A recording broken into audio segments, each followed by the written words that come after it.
جی، بسم اللہ الرحمن الرحیم۔ آج کا ہمارا لیکچر جو ہے وہ خط خط نمبر 3 پر مشتمل ہے۔ جیسا کہ آپ سامنے دیکھ رہے ہیں کہ عنوان ہے بڑے بھائی کے نام جو ہے وہ خیریت معلوم کرنے کے لیے خط لکھنا ہے۔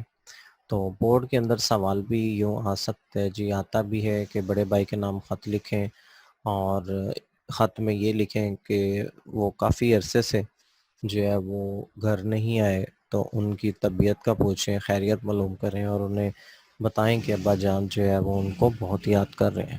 تو اس حوالے سے جو ہے وہ مختلف انداز میں یہ سوال پوچھا جاتا ہے۔ تو بڑے بھائی کے نام جو ہے خط کیسے لکھنا ہے، فارمیٹ جو ہے وہ اس پہ بھی بات ہوگی آج کے لیکچر میں۔ جیسا کہ آپ نے واٹس ایپ پہ سوال بھی پوچھا کہ پیراگراف جو ہے وہ کیسے لکھنے چاہیے، تو ہم ایسا کرتے ہیں جیسے کتاب میں لکھے ہوتے ہیں، ہم کوشش کرتے ہیں کہ اسی کو جو ہے وہ فالو کرتے ہیں، ٹیکسٹ بک بورڈ کو بھی، اور جو ہم نے چیزیں سیکھتے رہے ہیں۔ تو سب سے پہلے کوشش میں آپ کو فرض کیا کہ یہ ہم نے حاشیہ لگا لیا، ٹھیک ہے جی، یہ حاشیہ لگ گئے دونوں اعتبار سے، یہاں سے بھی اور یہاں سے بھی۔ اب ہمارے لیے ذرا سمجھنا آسان ہو گیا کہ ہم نے کیا کرنا ہے۔ سب سے پہلی چیز تو یہ ہے جناب کہ یہ آپ کا امتحانی مرکز اور تاریخ آ گئی، یہ تو آپ سب کو پتہ چل گیا، ٹھیک ہے جی۔ تاریخ میں بھی تو کوئی کنفیوژن نہیں ہے، یہ بھی آپ لوگوں کو جو ہے وہ معلوم ہو گیا کہ کیسے جو ہے وہ آپ نے لکھنی ہے تاریخ، ٹھیک ہے جی، اتنی پریکٹس ہو چکی ہوئی ہے۔ اب رہی بات جناب، ہم نے اقتباس کو دیکھنا ہے، تو ایک چھوٹی سی باریک سی ہم ایک یوں سمجھ لیں لیڈ پینسل سے ہم ایک لائن لگاتے ہیں، میں آپ کو سمجھانے کے لیے کہ یہ ٹھیک ہے جی، فرض کیا کہ پہلا اقتباس جو ہے، پہلا پیراگراف جو ہے وہ کہتے ہیں نا ایک لائن ایک لفظ کی جگہ چھوڑ کے کرنا ہے، تو وہ آپ نے لکھا آپ کو، تو ہم نے اصل اقتباس سے جو ہے وہ یہ دیکھیں، دوسرا یہاں پہ آیا، ٹھیک ہے، یہ تیسرا اقتباس ہے، ٹھیک ہے جی، اور یہ اصل میں اس کے ساتھ ہی ہے۔ تو یہ بات یہاں تک اقتباس جو ہے وہ ختم ہوا۔ آپ دیکھیں میں نے ایک سکیل سے یوں کیا، فرض کیا کہ میں نے لائن لگائی ہے تو ایک جیسی ہے۔ اب ایسا تو نہیں ہے بیٹا کہ ہم، یعنی کہ یہ ہو گیا ہمارا درست انداز، ٹھیک ہے جی، جو ریکمینڈ کرتی ہے کتاب بھی، اور اس انداز میں۔ اور فرض کیا کہ ہم اگر جو ہے وہ یہ آپ کے سامنے میں اس کو تھوڑا سا پیچھے کر دیتا ہوں، فرض کیا یہ میں واپس لے آتا ہوں ادھر، تو بیٹا وہ اقتباس مکس ہو گیا، آپ دیکھ رہے ہیں یہ ساری چیز پتہ نہیں چل رہی کہاں سے بات شروع ہوئی۔ اور فرض کیا ہم اس کو یہ آگے لے جاتے ہیں، تو یہ بھی بہت برا سا لگ رہا ہے کہ اتنی جو ہے وہ لائن خالی چھوڑی ہوئی ہے۔ تو جو طریقہ ہے آپ اس کو فالو کریں کہ جہاں پہ 1 انچ کی جگہ چھوڑ کر، یہ جو حاشیہ ہوتا ہے اس سے جو ہے وہ تقریباً 1 انچ کی جو ہے وہ جگہ چھوڑ کر اقتباس شروع کیا جاتا ہے، آپ نے دیکھا یہ اور یہ تیسرا، ٹھیک ہے جی۔ تو اس انداز میں جو ہے وہ آپ نے اقتباس لکھنے ہوتے ہیں۔ بیٹا یہ کوئی لاجک نہیں ہے کہ جہاں پہ پیراگراف ختم ہو آپ وہیں سے آگے شروع کر دیں، ایسا نہیں ہے، ٹھیک ہے جی، یہ کوئی بھی لاجک نہیں ہے۔ ہاں، کھلا کھلا لکھنے کو، صاف ستھرا لکھنے کو جو ہے وہ کہا جاتا ہے تاکہ پڑھا جائے، لیکن یہی پیراگراف بنانے کا صحیح انداز یہی ہے، ایک پیراگراف جہاں پر بھی ختم ہو، چاہے یہ والا پیراگراف یہاں پہ ختم ہو یا یہاں پہ ختم ہو، تو نیا پیراگراف جب بھی شروع کیا جائے گا تو وہ 1 انچ کی جگہ، یعنی کہ جیسے آپ نے شروع میں لکھا اسی طرح سے دوسرا اور تیسرا اقتباس جو ہے وہ یوں ہی بنائے جاتے ہیں، ٹھیک ہے جی۔ امید ہے کہ یہ چیز آپ کو سمجھ آ گئی ہوگی، اور اب ہم جو ہے وہ اپنے آگے خط کی طرف جو ہے وہ بڑھتے ہیں کہ اس میں کیا بات ہو رہی ہے آج کے خط میں۔ تو آئیے دیکھتے ہیں، اس کو کلین کر دیا جائے جی۔ جی حاجرہ کیا بات ہے بیٹا؟ تو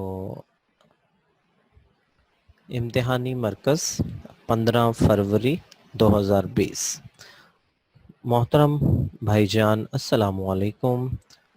ٹھیک ہو گیا جی، یہ تخاطب بھی ہو گیا، اسلام دعا بھی ہو گئی، اور مقام روانگی اور تاریخ بھی ہو گئی۔ آپ کو گھر سے گئے ہوئے 1 مہینہ ہو گیا ہے، مگر آپ نے اپنی خیریت کا ایک خط بھی نہیں بھیجا۔ والدہ صاحبہ بہت پریشان اور فکر مند ہیں۔ خدا کرے آپ بخیر و عافیت ہوں۔ ٹھیک ہے جی، یہ جملہ بھی میں نے آپ کو درست کرنے کے لیے دیا تھا۔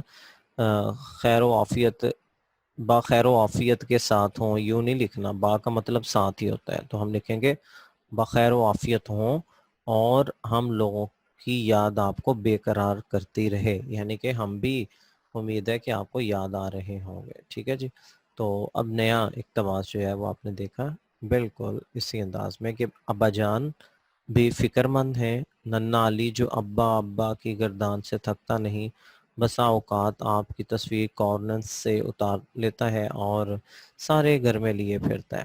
پرسوں آپا جان آئی تھیں، آپ کا پوچھ رہی تھیں، وہی آپا جان جن کو ہم نے کل خط بھی لکھا تھا۔ ٹھیک ہے، تو رات دھولا بھائی آ گئے اور آج وہ اپنے گھر چلی گئے۔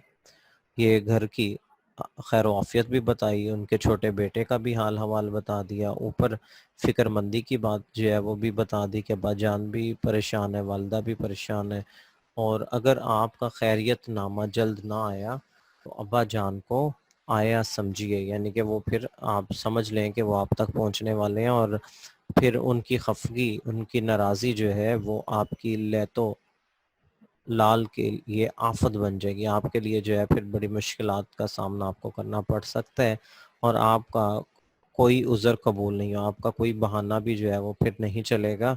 تو بس خیریت اسی میں ہے کہ انہیں خیریت سے جلد از جلد مطلع فرمائیں، زیادہ آداب، یعنی کہ خیریت اسی میں ہے کہ آپ جلد از جلد جو ہے وہ ان کو خیریت سے بتائیں کہ آپ کیسے ہیں۔ ٹھیک ہے جی، تو اسی طرح جو ہے وہ آخر میں اس سائڈ پر جو کہ جیسا کہ آپ کو ابتدائی خطوط نویسی کے اندر بھی جو ہے وہ بتایا گیا ہے کہ یہاں پر آپ نے اپنا لکھنا ہے جی اس کی مطابقت سے، چونکہ آپ دیکھیں خط جو ہے وہ بڑے بھائی جان کے نام لکھا جا رہا ہے، تو محترم بھی ہیں، قابل احترام بھی ہیں، پیارے بھائی جان بھی لکھ سکتے ہیں۔ ٹھیک ہے، تو اسی اعتبار سے آپ نے خط کی کلوزنگ کرنی ہے کہ آپ کا بھائی، اور اگر آپ بہن بن کے لکھ رہی ہیں تو پھر آپ کی بہن،